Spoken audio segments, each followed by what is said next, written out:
Hey, it's Nycci Nellis, and welcome to another episode of Industry Night, the show that takes you on the deep dives of the happening in the hospitality community. Every week, I get to talk to the coolest people in the hospitality industry, and I get to take you along for the ride. Lucky you. So welcome. And if you are like, where are you today? I'm somewhere new. And you may recall, if you listened to earlier shows this summer, I did a whole show out in Culpeper County. I know some of you are probably like, what? But you should totally check it out. I'll put that in the show notes. But Culpeper County had some pretty cool things going on there, right? There was a truffle farm and a bison farm and a winery and a brewery and a distillery. And the Virginia countryside is just bucolic. It's so fabulous, right? And then after Culpeper, I wound up doing 4 shows at Barrel Oak Vineyard and Brewery here in Fauquier County. And I had a lot of fun out there, but I think I told you all that not only was the drive out here totally lowering the blood pressure, but what I loved was what I got to do on the way home. So on my way home, I would always drive from Barrel Oak straight down the road through this little gem of a town called Marshall. And what would I do? I think I've told you this, but I'm going to tell you again. I would stop at Red Truck Bakery and get a bunch of cookies to ostensibly take home. I usually gobbled them up on the way home. But then I would also stop and get a very late lunch at the Whole Ox, which is my total and complete obsession. It is a butcher shop. It is a fantastic curated market. They sell wines. I just kind of want to hang out there. Oh, and they have a ton of prepared foods. And what would I eat there? I would get, I have to look up what it's called. I would get the Big Ox. Although one time I had this special, which I don't know what it was called. The Big Ox is 2 burgers smashed together, all the fixings in a special sauce, and it is friggin' ridiculous. It's by far the best burger in the area. The last time I was there, though, there was a special, and it was bison burgers. Oh my God, I'm kind of drooling. It was delicious. The food is great there, and it's kind of everything you want from an independent butcher shop and market, which sort of leads me to where I am today. So I'm across the street from the Whole Ox. I am in this new gorgeous kitchen and event space called, are you ready? The Whole Ox 2. Yes, they have expanded, and I cannot wait to catch up with this badass butcher. Her name is Amanda Lahoyak. I say it right, Amanda? Oh my God. Yay.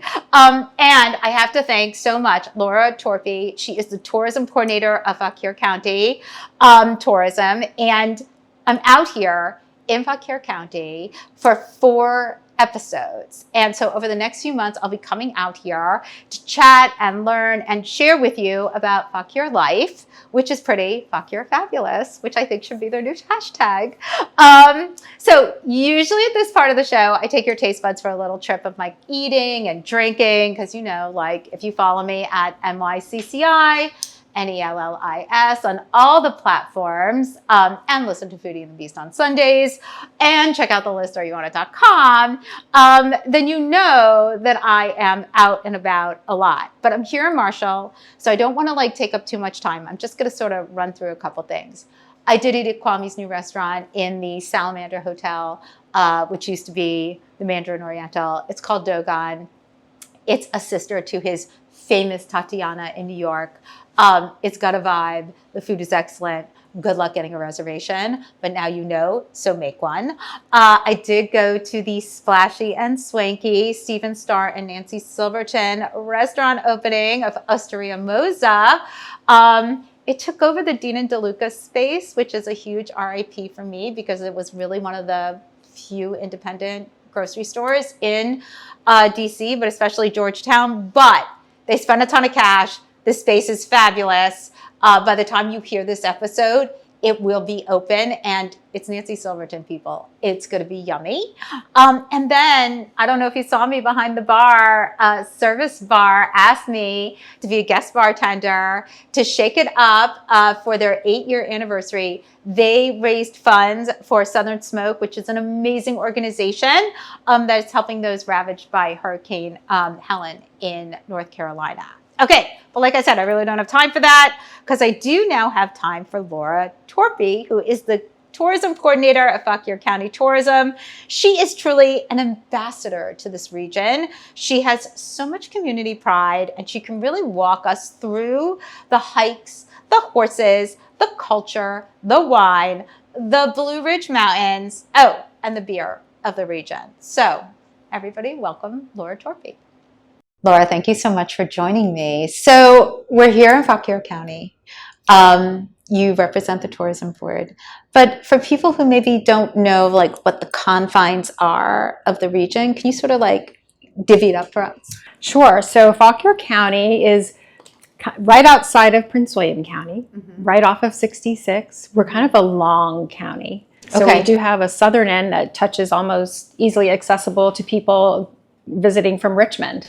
Wow. So yeah, we go south. So and we touch Culpeper, our friends down in Culpeper. So yeah, so we have a long, skinny county. Okay, so in this skinny county, talk about, so like I know there's villages, which I love, that sounds so charming. Yes. So you have villages, but talk about like some of the names of the areas that people will be like, oh, sure. Okay, so I know where that is. Sure, so Warrenton is our county seat. Okay. So that is probably the one that people recognize the most. Right. It's a great little small town with, you know, the iconic courthouse and has really great shops, restaurants, and things like that. How big is it? Because, you know, we discussed this off air. I have not been to the main street of Warrenton. I've only been to like the business district of Warrenton. So like, what, can you give us the vibe? I would say 5 blocks. Oh, okay. Give or take. Yeah. So in old buildings, there's murals, so things like that. The holiday season, it gets, you know, all decorated for the holiday and things like that. So yeah, it's a great small town. And lots of retail, lots of restaurants. Lots of retail, restaurants. In the summertime, they do a lot of outdoor dining, which is great. We've added a lot more retail there, so it's a great place to come and shop and just hang out. Just hang out. I love that. Yes. And so you have these little villages, but that's a town. That's right? a town. Marshalltown or village? Village. Okay. And then our other town is the Plains, which is right outside of Marshall, so you could actually visit both of them at the same time. Okay. That's another one that's great for antiquing.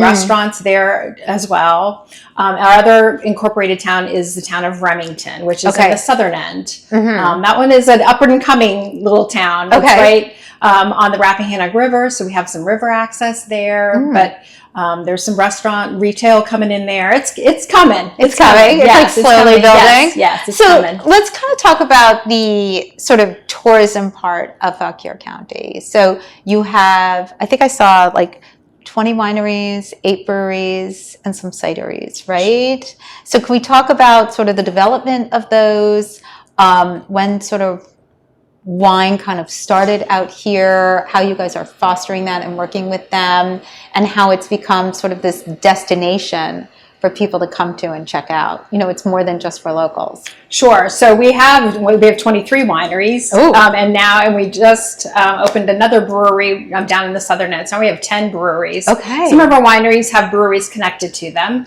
so that has kind of added like Barrel Oak, right? So a lot of the wineries have kind of thought like, hey, we can get people to stay longer. Because my husband doesn't care for wine, but he'll drink beer. So now we can get them both at the same time.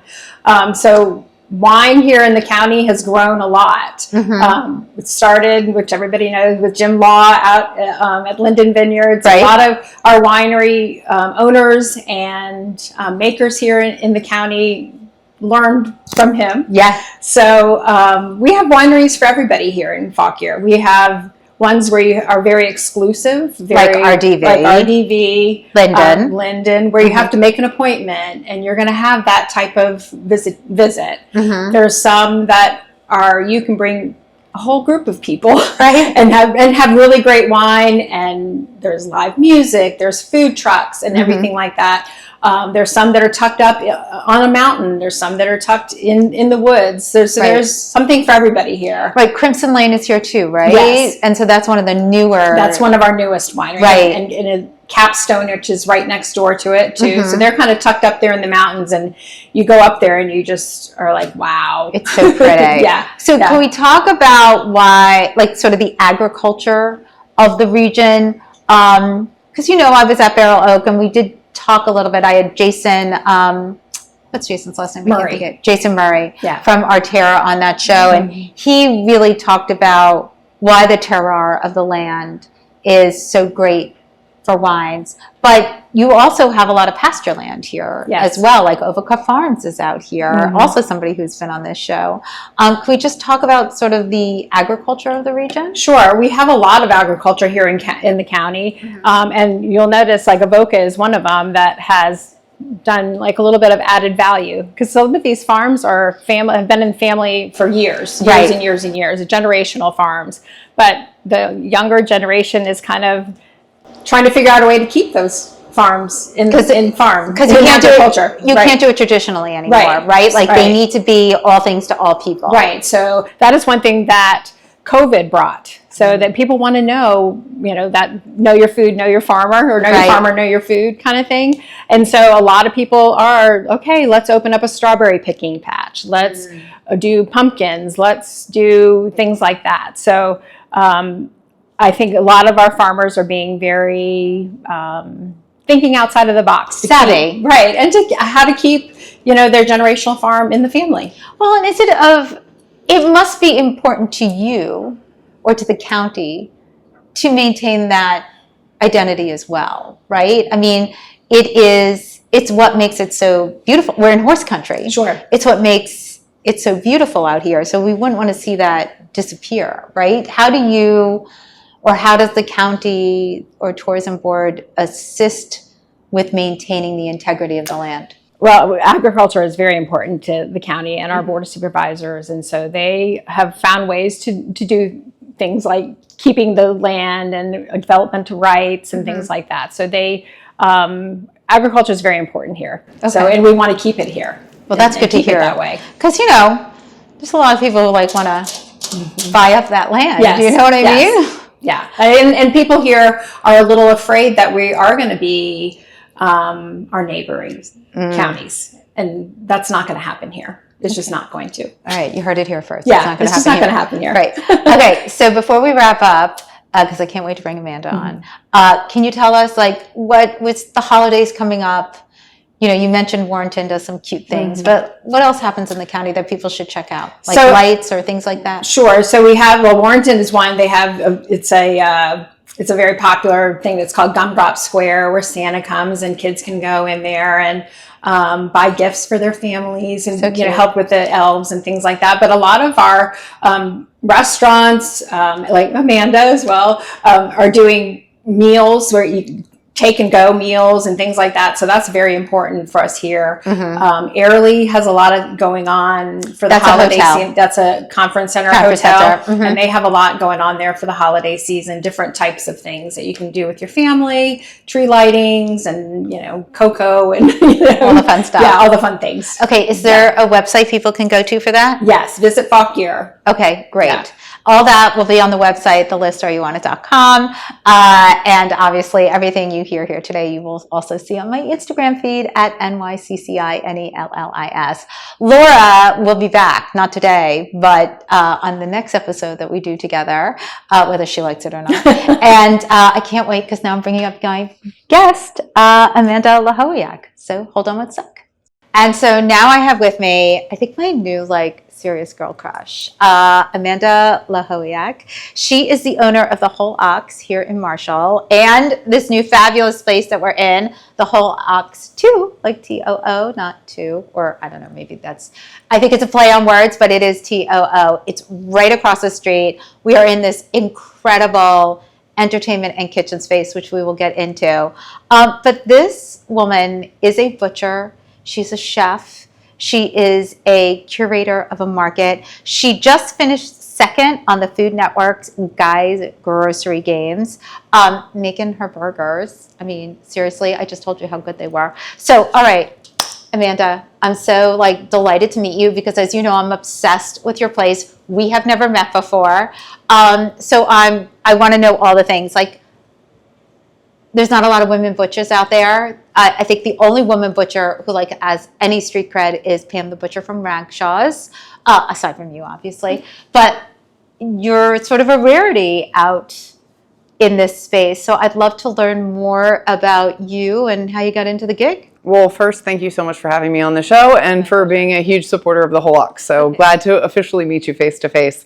So I think really the big thing that struck me when I took on butchering as a professional role was the influence that growing up with my dad had. I grew up the only child of an avid hunter and fisher, and so all of those times when I was younger, going out hunting with him and processing deer and making summer sausages and things like that in the garage, I never knew that I would be at this point in my life. Foreshadowing. This is foreshadowing. Exactly, actually handling meat for a living. But was it something that you enjoyed? Was there something about it that was meditative or interesting to you, or was it just time with your dad? So as I told you, I'm an only child, but my dad is one of 14. So all that's a lot of children. All of my family functions were all the happy times in my life were around food.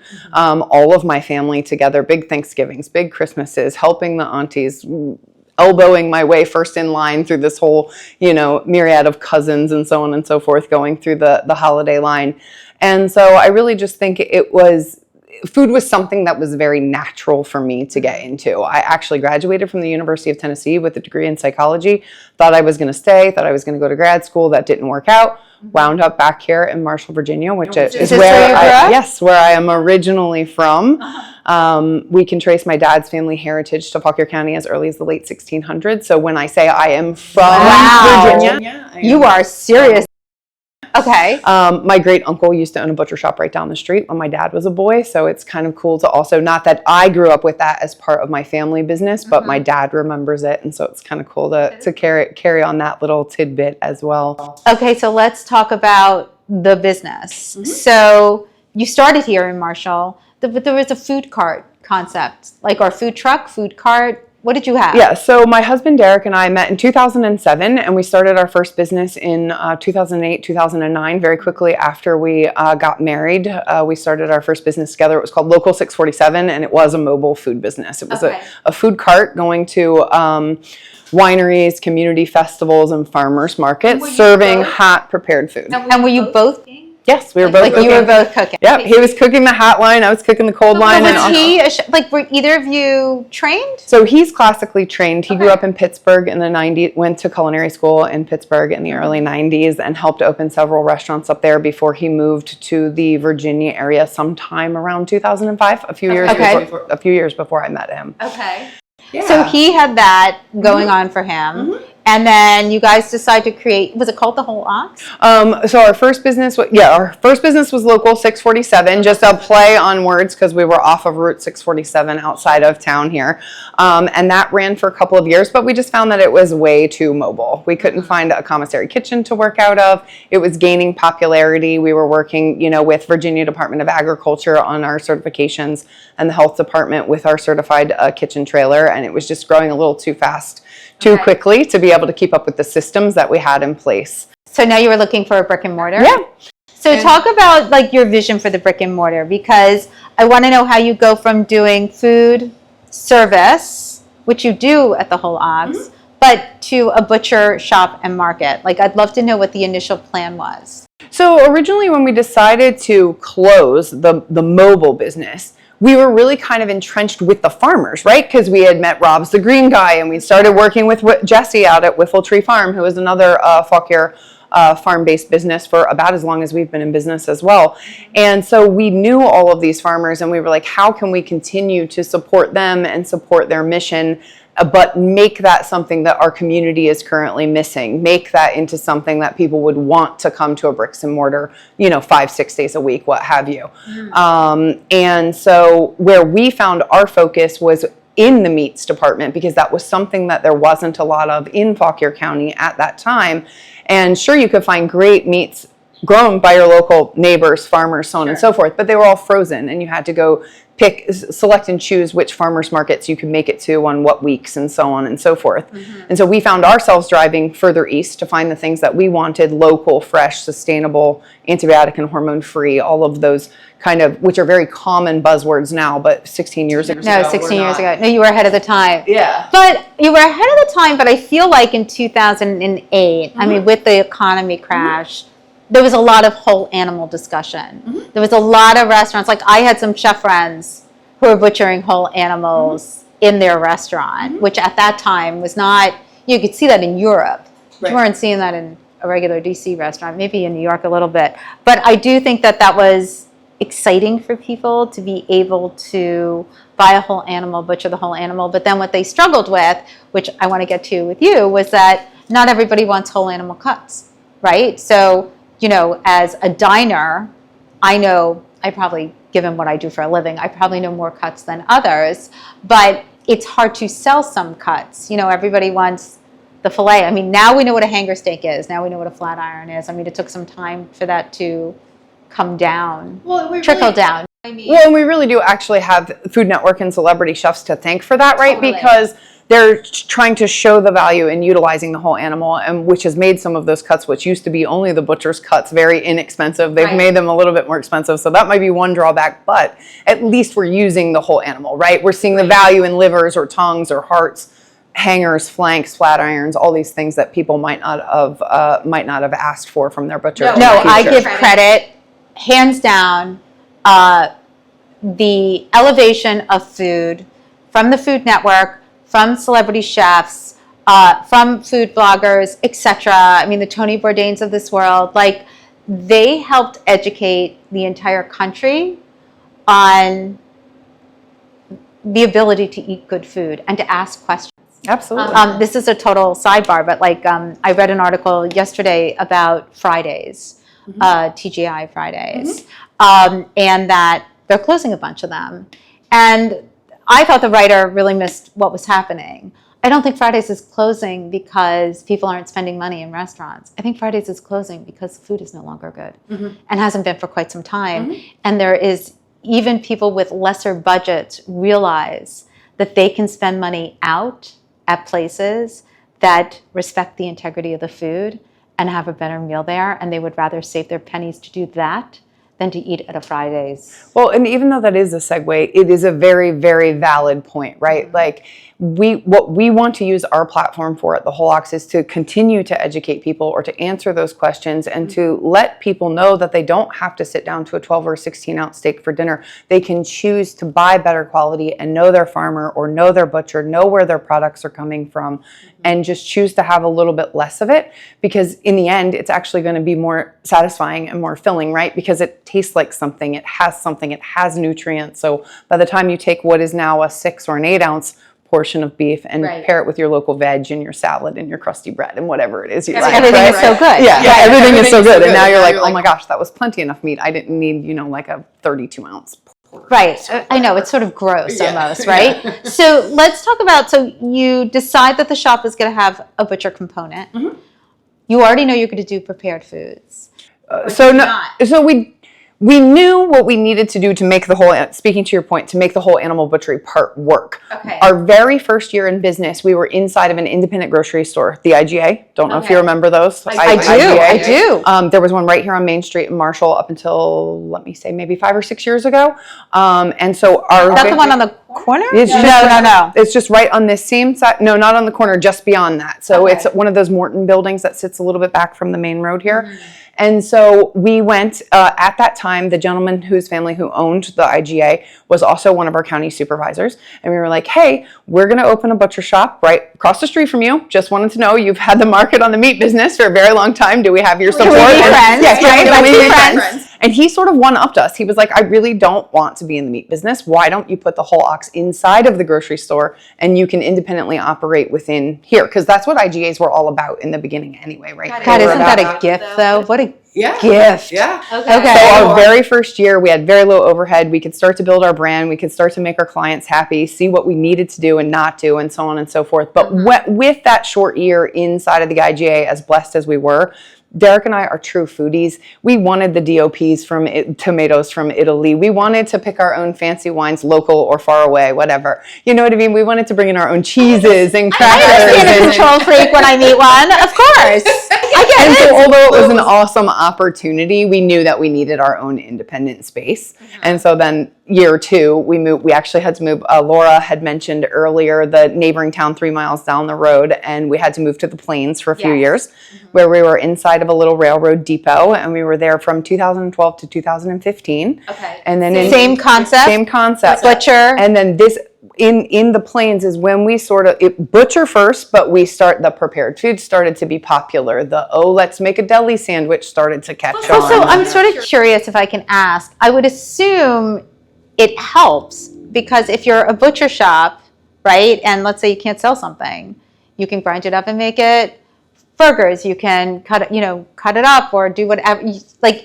You have to sell that product no matter what. Exactly. Right? So what are you going to do to sell it? So prepared foods is whether it's chilies or stews or sauces or whatever, or soups, exactly. Yeah. I assume that's a natural step because you want as little waste as possible. Absolutely. So you've nailed it, Nycci.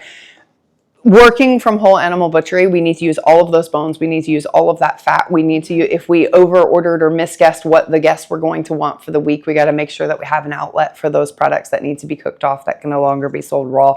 And that's sort of when the idea of, we'll make a batch of chicken pot pie, we'll make some chicken vegetable soup, we'll do this, we'll do that. And that was very easy, growing up in the big family that I had mentioned earlier, always being around my aunties cooking and stuff like that. But then also Derek being classically trained. It wasn't that big of a deal to have a pot of soup, on the stove behind you while you were going about your other daily tasks, breaking down the animals and making the meatballs and doing the cuts for the case and stuff like that. Okay, so if we fast forward now, so the business is... So the business in total is 13 years old. 13 years old. Yeah, this October. Okay, you've been married for... Yes, good memory. Okay. So 13 years. So let's talk about now where you are today, because you have an incredible curated market, which speaks to me, because I mentioned Dean and DeLuca earlier. My office in my early days, like in a previous life, was around the corner. And I grew up outside New York City, and Dean and DeLuca, Balducci's, Eli's, that's what I grew up with. In the 80s, Bloomingdale's had this amazing Epicurean hall that was insane. Food was a very big part of my life, obviously, as well. But then there was sort of this dip, and there was sort of a lack of appreciation for these small, independent, I hate the word gourmet, but higher end offerings in a small neighborhood market, and so that's why I'm so impressed by what you do here, because I know Fauquier County is very friendly and it's very neighborhoody, but you're on a street. Do you know what I mean? And it's so impressive to me because the street is always busy. It's incredible. So when you guys came to this space, you started doing prepared items. Talk about how you curate the products that you have and sort of the business model today. So for anyone who hasn't visited, please come visit the Whole Ox in person. But what it is today is exactly what you're describing. So the butcher shop first, we have curated, if you think of a Whole Foods or a Wegmans or what have you, some of those big grocery store ideas. We have our own curated cheese section, our local produce, which is certified organic by another local farm here in Fauquier County called Hidden Creek. And then also beer and wine, all the sort of little specialty foods that you're talking about, but also the cool aspect is you can pop in and grab this delicious burger as this insane I know, right? I was worried about the bison burger. That was a special. Yes, you are. Yeah, that was a special. Or fried chicken sandwich or steak frites or what have you. Have your lunch or dinner, do your shopping. It's kind of this all-inclusive kind of hangout in the butcher shop and have your meal as well. And so yeah, we do a little bit of everything in a small space. But I think that's one thing that really also works for us being in a slightly more rural area. Like we do, if you're just looking for lunch for the day and you live and work here, no problem, pop in and grab lunch. Right. If you're looking for groceries for Fridays and Saturdays because you're entertaining, do that. If you're looking for it all at one time, then great, Well, right, even better. I really think about the fact that like the interlopers who have country houses out here, you know, to me, when I walk in that shop, I'm like, oh, right, I'm going to pick up a charcuterie board. I'm going to pick up some cheeses. Like it's a perfect housewarming gift or how I want to eat this weekend kind of thing. I mean, I always grab steaks, which I will be doing today to take home. But I just think it's this sort of, it's just such a sweet spot with what you're doing. So then why grow? What's with the space we're in right now? What's with the 2? So for the Whole Ox 2, we genuinely just needed a little bit more space. And so I was talking to Derek and to a couple of other people involved in the business and said, can I just rent the space across the street for office and storage? Like I literally just need space. I bet, because the space is small. Yes. And so they said, yeah, but also if we're going to be paying for the space, why not it, make money? Why not it be something a little bit more fun? So then we got the idea of actually building out the kitchen, which you will see.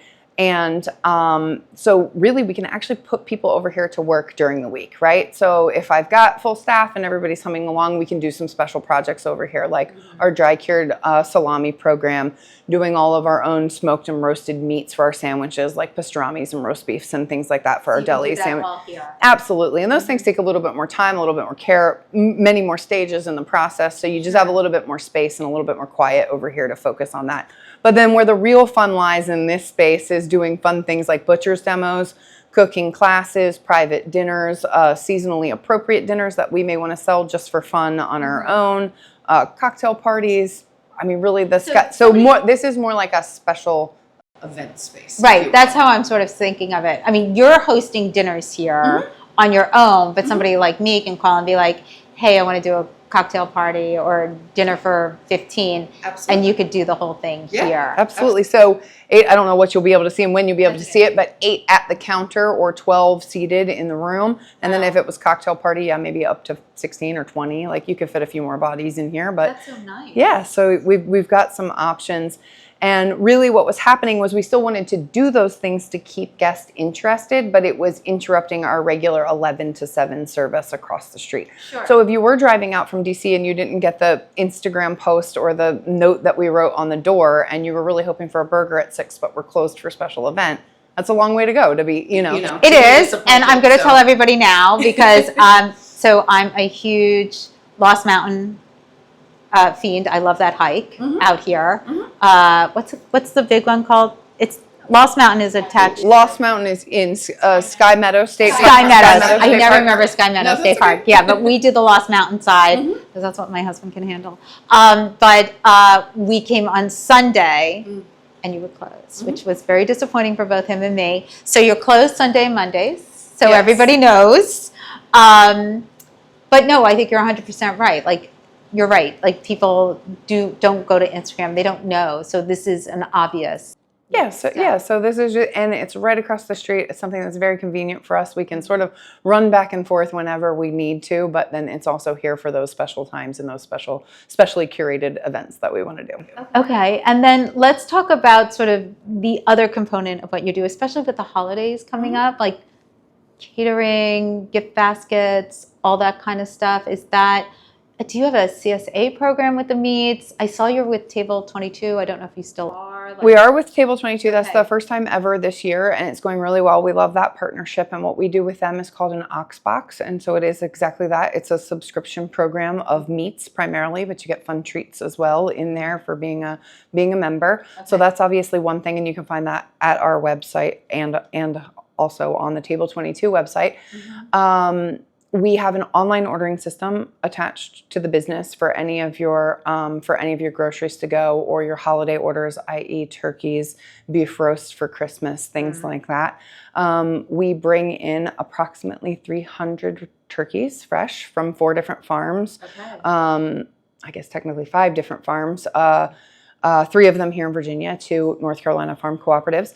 And so those, we try to sell as many or all of them on pre-order if we can. Sure. And then we also prepare the entire Thanksgiving dinner to be picked up cold, but basically, so it's very easy for you to rotate things in and out of the oven and get everything hot all the way through. So if you need cranberry relish, stuffing, gravy, 2 different types of soup, stock, you know, a little bit of everything. Well, I am a big believer. I mean, I'm a cook. My whole family is cooks, so we do almost everything, you know, when we do Thanksgiving. But I am a big believer as I get older, and I think also that there is better offerings out there that I don't always have to recreate the wheel. Like when I first married my husband, there was not a bottle of salad dressing in my house. I mean, like the horror, you know, or a barbecue sauce. Like I made everything from scratch because I just didn't find things out there unless you found like a really interesting market that had really good products. Whereas today, I just don't feel that way. I think there's really good products out there and I want to taste them, and I don't mind like picking up somebody else's pie or picking up somebody else's cake, because yes, I do bake great cakes, but God, is it easier to pick up a really good cake. Yeah, don't throw out great grandma's recipe, or don't upset Aunt Linda if you have to have her mashed sweet potatoes or whatever it is, or what have you. But yeah, absolutely. We can make it as much or as little for you as possible. You can simply come in and grab all of the components, like your fresh local greens and your organic sweet potatoes and this, that, and the other, to put everything together yourself, or we can do bits and bobs of it for you as well. And all of that is on our online ordering system at thewholeox.com. And we basically will come in the weekend on that said Sunday and Monday when you said we're closed. We will come in the Sunday and Monday before Thanksgiving, and we will cook for we figured probably pretty close to 1,500 to 2,000 people in a 2-day time span, depending upon the size of everyone's Thanksgivings. So they pick up their turkeys and then they pick up whatever sides. And wait, I have to ask, because I'm looking at this space here. How many ovens do you have? So over here is an electric oven, and we just have the one. And over there, it's two gas propane ovens and 12 burners on the stovetop. And somehow, some way, all 12 of us over there keep organizing and rotating and moving things in and out and getting it all done. So that is really, really impressive. Well, all right. you. So I want to congratulate you for going on Guy's show. Oh, thank you. What was the experience like? It was really fun. I got an Instagram message one day that said, "We're looking for talent." And I was like, this must be spam, but there was a phone number attached to it. And I said, why not? Any conversation is worth the conversation. You always say yes. And so I called the phone number and had a quick interview there, another phone interview, a couple of Zoom interviews. And then before I knew it, they were just asking me, they were like, if you're selected to be on Guy's Grocery Games, will you be able to have the entire month of August? This was of 2023 blocked out. And I said, yeah, sure. That's actually usually when I go on vacation every year. So I was like, sure, I can block out August. And then they called and they said, you've been selected. We've got you a flight to get here on Thursday. You'll be working all day on Friday. You'll be on the Guy's Grocery Game competition. You know, swear your life away not to speak about it until we tell you until we tell you you can speak about it. And it aired the following April. So I filmed in August and it aired in April of 2024. But it was amazing. I mean, would I have loved to have brought home the win for Marshall? Yes, of course. But it was a really amazing experience. And to get that sort of high score and win that first round on round one was a true high. And then to come in second, and I was up against some good competition. They were all great people. So it was a really fun experience, and I would totally do it again should he ask me back. Okay, good. Well, also what I love about those shows is sort of the people that you meet, like, and the collaborations you can do going forward, right? Absolutely. Like, it's a really great way to sort of widen your point of view, you know, because you're so head down here, and when you do things like that, you get to really meet other people who are, you know, head down as well, which I love. Absolutely. It's nice to have that time to get away and see what else is going on in the world and to make new friends. And absolutely. I love that. Okay, so before we wrap up, let's talk burgers just for a sec. So I feel like we sort of yada over them. So what, in your view, makes the best burger? What do I need from you to make my best burger at home? So fresh ground beef, which we grind every single day. Yeah. Some whole ox steak rub, which we put on all of our prepared burgers that you buy when you buy them already prepared. And really just whatever your favorite. Okay, but are you a smash burger person or are you a juicy burger person? Is it fair to say both? Yeah, absolutely. I love both. I'm just sort of curious. Are you a purist? Like, there are some people who only eat a smash burger. It has to be like griddled to death. And there's some people like, no, I want like a juicy, like dripping down my face. I really do love both. And so what we have built our business at the Whole Ox on is more of a juicy burger. It's a 200-gram patty, which you can have, as you know, single, double, or triple. I'm for the double. Go ahead. Yeah, you're for the double. But there is definitely room for smash burgers, and they have found their way onto our menu this year. So they might continue their way on as a special. So, all right. I'm so delighted to have you on the show. Thank you so much. Please tell everybody where they can find you on Instagram, online, etc. Okay, well, if you want to see us in person, we're at 8357 West Main Street in Marshall, Virginia. We are both on Instagram and Facebook at The Whole Ox. If you care to follow me specifically, I am at duchess.of.pork on Instagram, Amanda Lahoyak on Facebook. Otherwise, give us a ring. Come see us. Okay. And then also our main website, thewholeox.com. Okay, which also takes you to here. Yes, absolutely. Well, I really appreciate your time. I'm just going to wrap up. So I also appreciate your time for joining us today.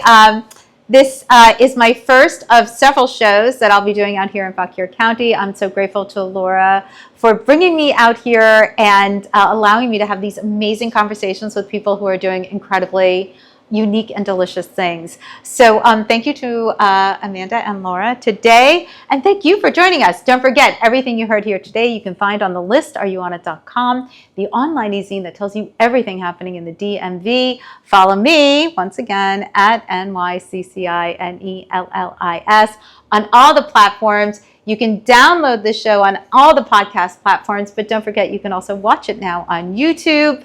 Foodie and the Beast every Sunday at 11 on 1500. We just celebrated 16 years. I think that's everything. All right. Thanks, everyone, for joining us. Have a delicious week.